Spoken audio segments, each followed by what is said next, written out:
Assalamualaikum warahmatullahi wabarakatuh. Auzubillahi minasyaitonirrajim. Bismillahirrahmanirrahim. Kulu wasyarabu hani'an bima kuntum ta'malun. Dikatakan kepada mereka, makan dan minumlah dengan nikmat karena apa yang selalu kamu kerjakan. Ini ada gaya bahasa sebab akibat. Akibatnya adalah makan dan minumlah dengan nikmat. Sebabnya adalah karena apa yang dahulu kamu kerjakan. Bahasa yang sangat mudah dipahami dan dimengerti.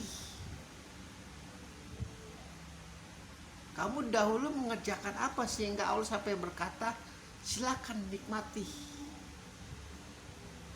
Makan dan minumlah dengan nikmat.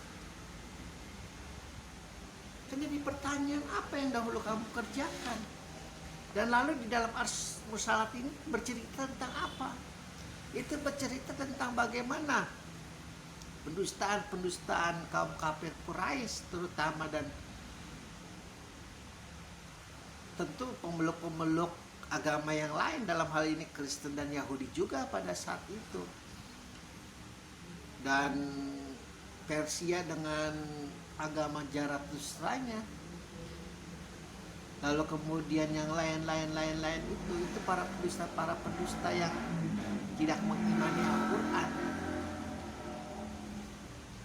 Diceritakan, Allah memperingatkan sampai ke-6 bagaimana Allah membinasakan umat-umat terdahulu, dan Allah juga akan membinasakan umat-umat yang akan datang kalau mereka terus mendustakan Al-Quran.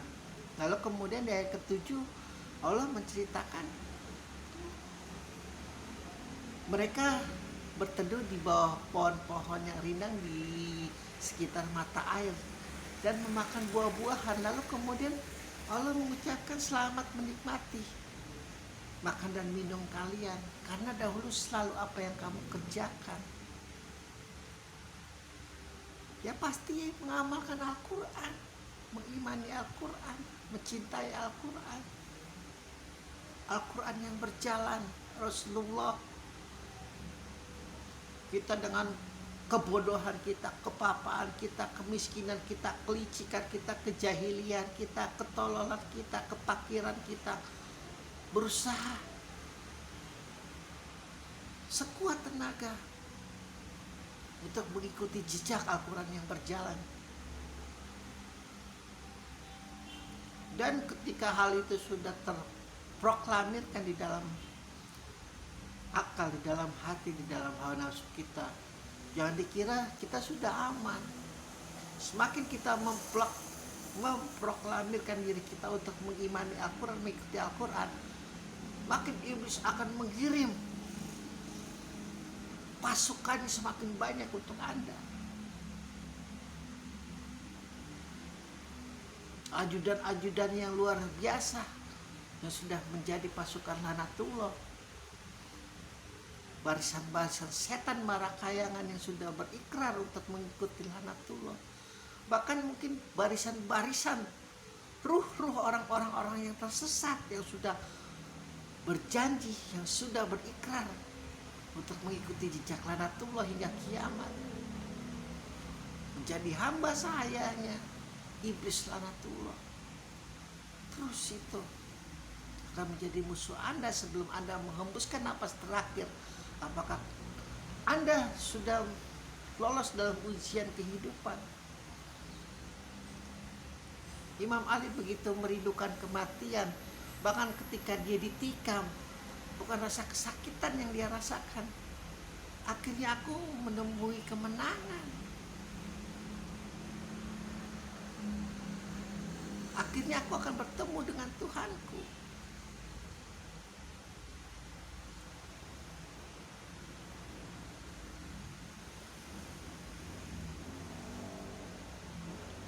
Apa yang selalu kamu kerjakan? Coba ingat-ingat. Kok bisa Allah sebaik itu? Dia tuan rumah. Dan dia juga tuan rumah saat ini. Hanya saja tuan rumahnya kita ini masih di dunia yang sangat panah yang bernama bumi. Kelak dia nanti juga akan menjadi tuan rumah, baik kita nanti bisa Allah masuk surga atau amit-amit masuk neraka. Sampai tuan rumah mempersilahkan tamunya untuk makan itu nikmatnya luar biasa. Kita kalau bertamu ini jangan malu-malu mas, kalau mau nambah aja, senang banget.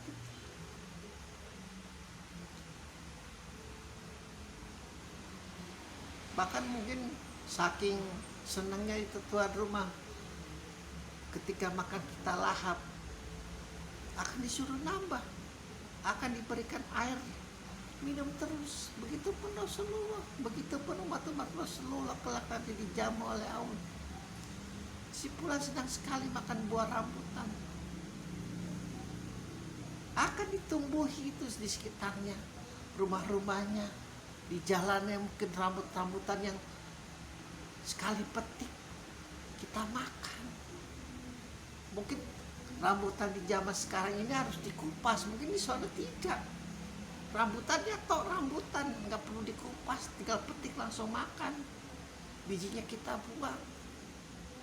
Karena sekali lagi tidak ada satupun manusia kaum jin setan maraka yang bahkan malaikat sekalipun bisa membayangkan surganya Allah itu seperti apa. Makanya ketika ada malaikat berkata,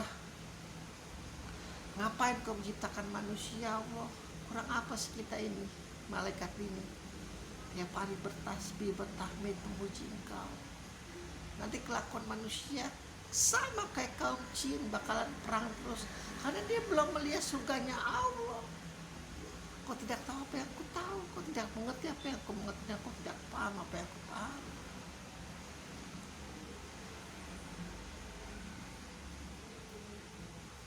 Hidup itu di banyak ajaran, di banyak aliran kepercayaan itu percaya adalah sebuah bentuk permainan. Bahkan Allah pun saking up to date-nya terhadap kitab seluruh agama yang ada di dunia ini adalah puncak. Makanya Allah juga memastikan hidup itu adalah sebuah permainan. Allah sedang memberi syarat-syarat permainannya itu apa, nanti balasannya itu apa, nanti goal achievement-nya itu apa. Kita ini sedang bermain, dimana tokoh protagonisnya adalah, tokoh antagonisnya adalah iblis laknatullah, tokoh protagonisnya adalah para nabi sampai akhir zaman. Begitu. Makanya tidak ada yang diharapkan oleh para nabi.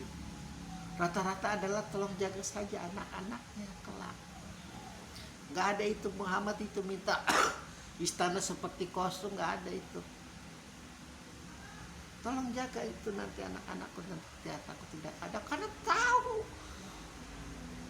bukan sembarangan ini musuh aku, ini bukan sembarangan. Musuhnya para nabi itu bukan kecek-kecek, para pembesar-pembesar, para biadab-biadab mafia, para jalim. Aku nabi, aku rasul, aku dilindungi oleh Allah 1x24 jam. Anak-anakku belum tentu itu. Bisa jadi aku ketika mati semenit kemudian anakku sudah hilang kepalanya. Makanya Ibrahim semua itu selalu meminta, tolong lindungi anak-anakku, jaga mereka. Pun termasuk Rasulullah, tolong cintai ahlul baitnya.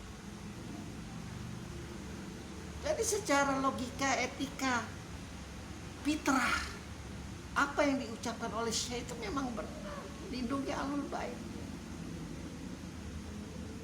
Namun yang diklaim oleh kaum Sunni bahwa mereka itu rafidat, terlalu berlebih-lebihan, juga benar.